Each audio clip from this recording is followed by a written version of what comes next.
بسم اللہ الرحمن الرحیم۔ تمام تعریفیں اس اللہ کے لیے ہیں جو رحمتوں کا مالک ہے، اور درود و سلام ہو نبی کریم صلی اللہ علیہ وسلم پر، جن کی زندگی روشنی ہے اور جن کی بیٹی فاطمۃ الزہرا رضی اللہ عنہا ان روشنیوں کا سب سے خوبصورت عکس ہیں۔ سیدہ فاطمۃ الزہرا رضی اللہ عنہا نبی کریم صلی اللہ علیہ وسلم کے دل کے سب سے قریب اور محبوب ترین بیٹی تھیں۔ آپ صلی اللہ علیہ وسلم جب بھی سفر پر جاتے، سب سے آخر میں حضرت فاطمہ کے گھر آتے، اور جب واپس لوٹتے تو سب سے پہلے ان کے دروازے پر تشریف لاتے۔ نبی صلی اللہ علیہ وسلم فاطمہ رضی اللہ عنہا سے بے پناہ محبت کرتے تھے، لیکن اس محبت میں ادب، تربیت اور دین کی روح پوشیدہ تھی۔ بچپن ہی سے فاطمہ رضی اللہ عنہا نے اپنے والد کو مصیبتوں میں دیکھا۔ ایک دن مکہ کی گلیوں میں نبی صلی اللہ علیہ وسلم سجدے میں تھے کہ ابو جہل اور اس کے ساتھیوں نے اونٹ کی اوجڑی ان کی پشت پر رکھ دی۔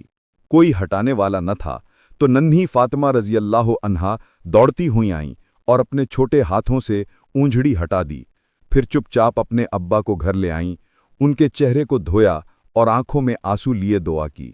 نبی صلی اللہ علیہ وسلم نے ہاتھ اٹھا کر فرمایا، اے اللہ، جنہوں نے میری فاطمہ کو رلایا ہے انہیں ہلاک کر دے، اور بعد میں بدر کے میدان میں وہ سب دشمن ہلاک ہوئے۔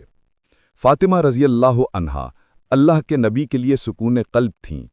ایک دن آپ نے ان سے فرمایا، بیٹی فاطمہ، کیا تم اس بات پر راضی نہیں کہ تم جنتی عورتوں کی سردار ہو؟ یہ سن کر ان کی آنکھوں میں آنسو آ گئے، مگر چہرے پر عاجزی کی چمک ظاہر ہوئی۔ نبی صلی اللہ علیہ وسلم اپنی بیٹی کے احترام میں ہمیشہ کھڑے ہو جاتے، ان کے ماتھی کو چومتے اور اپنے پہلو میں بٹھاتے۔ ایک دن آپ نے فاطمہ کو بلایا، ان کے کان میں کچھ کہا تو وہ رو پڑیں، پھر کچھ فرمایا تو مسکرا اٹھیں۔ بعد میں جب حضرت عائشہ نے پوچھا تو حضرت فاطمہ نے بتایا کہ پہلے میرے ابا صلی اللہ علیہ وسلم نے فرمایا کہ ان کا وصال قریب ہے۔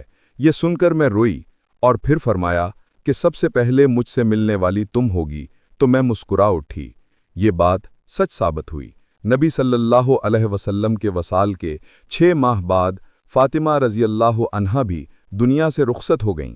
فاطمہ رضی اللہ عنہا کی زندگی غربت اور صبر سے بھری ہوئی تھی۔ کئی دن فاقہ رہتا مگر چہرے پر شکر کا نور جھلکتا۔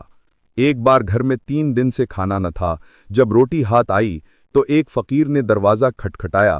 حضرت فاطمہ نے کہا، میں 1 دن سے بھوکی ہوں، تم 2 دن سے ہو، یہ لو، تم کھا لو۔ ان کے ایثار نے کئی دل بدل دیے، کبھی اپنا کمبل گروی رکھ دیا، کبھی زیور بیچ کر کسی بھوکے کو کھانا کھلا دیا۔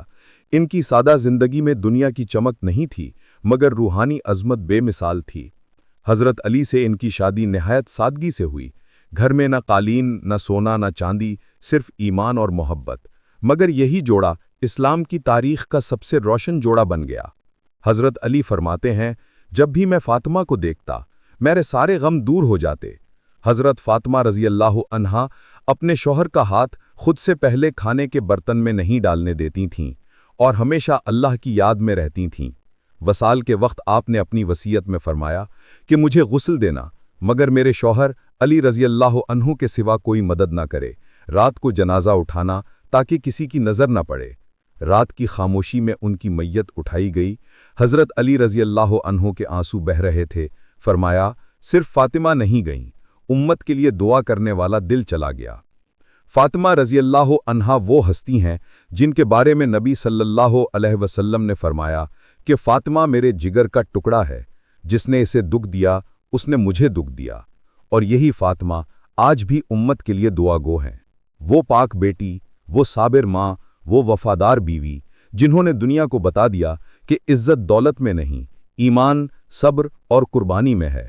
فاطمہ صرف نبی کی بیٹی نہیں، وہ عورتوں کے لیے ایک مثال، ایمان والوں کے لیے ایک سبق، اور محبت کرنے والوں کے لیے جنت کا دروازہ ہیں۔ اللہ ہمیں ان کی سیرت پر چلنے کی توفیق دے، ان کی محبت ہمارے دلوں میں بسائے، اور ہمیں ان کے صدقے بخش دے، آمین۔ اگر یہ ویڈیو آپ کو پسند آئی ہو تو چینل کو ضرور سبسکرائب کریں تاکہ ایسی ہی ایمان افروز ویڈیوز آپ تک پہنچتی رہیں۔